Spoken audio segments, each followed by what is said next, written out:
la vida real y veremos qué pasa con la historia de Emma en este caso. Pero bueno, vamos a hablar de otro tema y queremos estar bien saludables. Y hoy por hoy, las citas virtuales o las citas por teléfono son algo que verdaderamente ya se está convirtiendo en el pan de cada día. Pero lo cierto es que hay que tener cierta información para realmente sacarle provecho. Por eso quisimos tocar este tema el día de hoy y va a ser de la mano del doctor Jorge Roldán. Doctor, muy buenos días. Bienvenido. Hola Patricia, qué gusto estar por acá nuevamente. El gusto es nuestro, doctor. Cuéntenos un poquito cómo aprovechar al máximo esta herramienta, ¿verdad? De una llamada telefónica o de una consulta a nivel virtual. La telemedicina es algo que ya se ha venido usando desde hace muchos años. Prácticamente desde que apareció el teléfono ya los médicos se comunican entre sí para comentar casos clínicos y ya eso es telemedicina.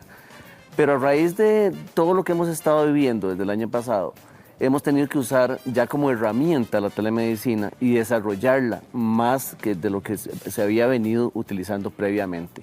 Entonces se convierte en una excelente forma de dar control a los pacientes, de monitorizar ciertas enfermedades, de evitar que el paciente se exponga al ir a un centro médico. Y es una herramienta que se desarrolló, se aprovechó y que se va a quedar. Doctor, ¿cuál sería la información que nosotros como pacientes deberíamos de tener para realmente pues sacarle provecho, como decíamos, y que ustedes puedan hacer las cosas como se debe? Bien, va a depender si es la primera consulta o si son consultas subsecuentes, pero siempre es importantísimo tener a mano la información básica. El médico va a llamar, cuando es del sistema de salud público, pues el tiempo del médico va a estar restringido, no es lo mismo que cuando es un médico de atención privada, pues que va a tener un poco más de tiempo, etc. Entonces, el paciente debe tener a mano ya, sabiendo que lo van a llamar, debe estar en un sitio ordenado, con una libreta, con papel, y tener a mano cierta información que es muy importante. Información sobre antecedentes personales, medicamentos. Todos los medicamentos que el paciente toma deben estar cerca en el momento de la teleconsulta o de la llamada telefónica para no omitir ningún dato, porque mira, el paciente puede transmitirle al médico la información de 10 medicamentos que toma y con solo un medicamento que olvide informar puede prestarse para que la medicación nueva de interacciones entre tratamientos. Entonces es pero muy importante tener todo a mano. Doctor, en el caso, por ejemplo, de los exámenes que hoy van directo, digamos, al régimen, no al régimen, sino al sistema virtual, ¿verdad? Al expediente digital, ya nosotros no nos los llevamos en físico. ¿Sería recomendable, digamos, solicitarlo previo a esta cita? Eso es fundamental. ¿Por qué? Porque la telemedicina también puede servir para una segunda opinión. Entonces el médico del servicio de salud llama al paciente, le da la información, hace la consulta, pero el paciente también podría eventualmente buscar una segunda opinión. Para tener los exámenes en físico, usualmente es un procedimiento que se hace en la dirección médica del área de salud que le corresponde al paciente. Y sí, es muy importante tener a mano los exámenes. De hecho, todos los pacientes deberían ir pidiendo copias de sus exámenes para tenerlos en físico, en un expediente, guardados en forma cronológica, porque eso puede servir para análisis importantes. Doctor, quizá vamos a poner ejemplos como para que la gente se vaya dando ideas, ¿verdad? Claro. A lo mejor estoy con un dolor de espalda que me está matando, pido una cita virtual, ¿verdad? ¿Qué información debería de tener, digamos, para poder ustedes llegar a un diagnóstico correcto, certero? Bien. Claro, el médico va a pedir al paciente información que es muy importante, como la periodicidad del dolor, qué lo provocó, qué lo alivia, qué qué genera que se agudice el dolor. Por ejemplo, en el caso del dolor de espalda, si el dolor se presenta cuando el paciente se acuesta o cuando se levanta, nos puede ayudar a darnos una idea de si el dolor es muscular, si es un dolor óseo, si es un dolor renal, porque si el paciente te dice, a mí me duele aunque esté acostado, me muevo en la cama y me duele exactamente igual, pues podríamos pensar que es un dolor de origen visceral, pero cuando el paciente te dice, no, yo cuando me acuesto me alivio, pero en el momento que me muevo o me levanto me empieza a doler, pues ya podemos pensar en que es algo muscular. Entonces las características del dolor son muy importantes. ¿Qué lo produce? ¿Qué lo alivia? ¿En qué momento se presentó? ¿Qué estaba haciendo el paciente previamente? Doctor, hay algunos aparatos que quisiera que mostráramos porque cuando hablamos de signos vitales y cierta información que hoy por hoy nosotros pudiéramos dárselas a los médicos, ya que no estamos en el mismo lugar, vamos a pasar por allá para que usted nos indiquen cuáles serían aquella información, ¿verdad?, que nosotros pues pudiéramos darle a ustedes desde nuestra casa.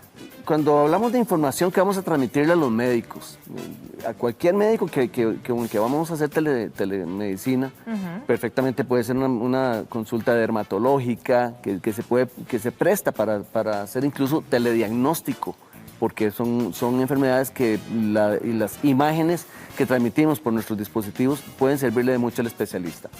Pero tenemos que transmitirle al especialista información muy objetiva.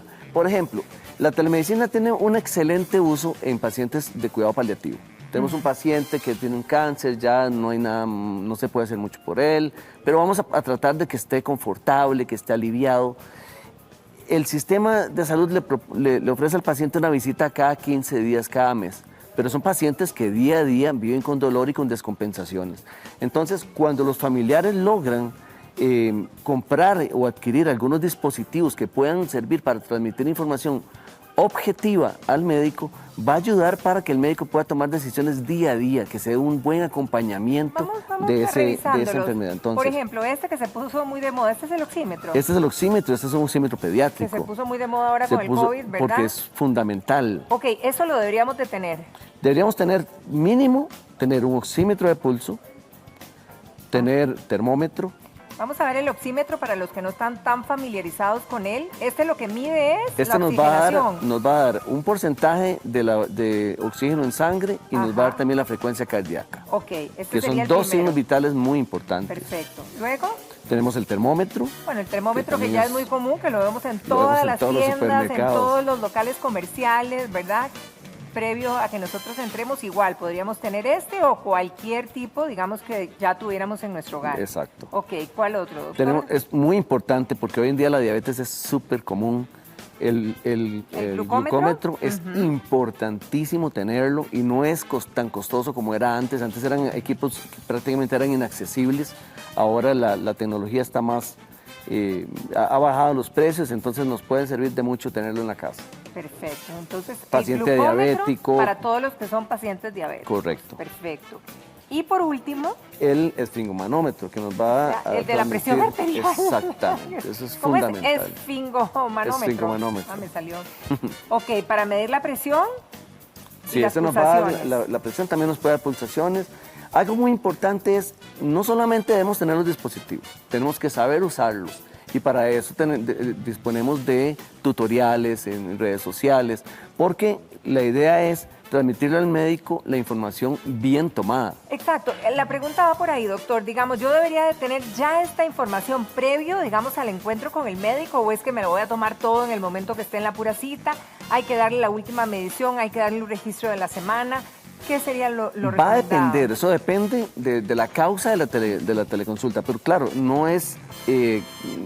no se debería tomar los signos vitales durante la telellamada. Se nos va a ir un montón de tiempo. Se pierde tiempo y aparte que hay un factor ahí de estrés, de angustia, estoy en la llamada, tengo al médico en el teléfono, entonces esto sí debería hacerse previamente a la consulta. Aquí usted tenía, que me gustaría mostrarlo, ¿verdad? Porque cuando hablábamos de la importancia de tener la lista de nuestros medicamentos, ojalá la lista y cómo los tomamos para poder darle la información al médico y también pueda...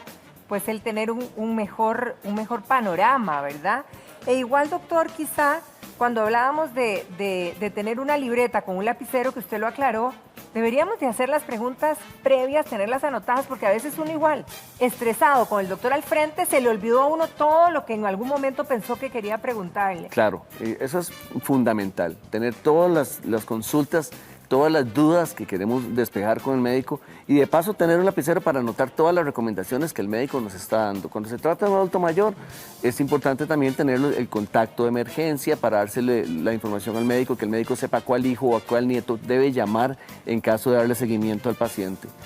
Doctor, otro de los puntos que también nos queda como duda, ¿verdad? Si tenemos una pelotita, ya sea en cualquier parte del cuerpo, ¿verdad? O tenemos una roncha, una erupción, deberíamos de tomarle una fotografía, porque ¿cómo la describimos, digamos, a nivel virtual, que a lo mejor, no sé, que no se vea bien, o cómo describir algo que está al tacto, ¿verdad? Claro. Ahora, la telemedicina funciona muy bien, pero es algo complementario. Son pocos los casos en los que puede sustituir del todo una consulta presencial. ¿Por qué? Porque la semiología, el arte que tiene el médico de hacer un examen físico y encontrar patologías es fundamental. Ahora, la lista de medicamentos debe estar actualizada siempre. Como le digo, o sea, si te tomaste una Motrin en la mañana porque tenías dolor de cabeza, debes informarlo al médico que la tomaste, aunque no esté en la lista de medicamentos. Bien, también el tema de cómo transmitir esa información. Cómo tomar la fotografía de la lesión. Tratamos de que sea con luz día, luz blanca. No necesariamente necesitamos hacer zoom en el teléfono para que el médico pueda tener la idea del tamaño de la lesión.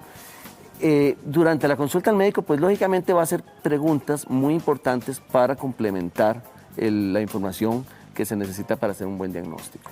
Doctor Roldán, muchísimas gracias por haber venido a compartir con nosotros y de verdad prepararnos, ¿verdad?, para sacarle ese provecho que queremos todos en nuestra cita con los expertos. Patricia, esto de la telemedicina vino para quedarse. Definitivamente. Y es una herramienta importantísima para seguir protegiendo a nuestros pacientes enfermos. Feliz fin de semana, doctor. Igualmente. Muchas gracias. Muchas gracias. Vero.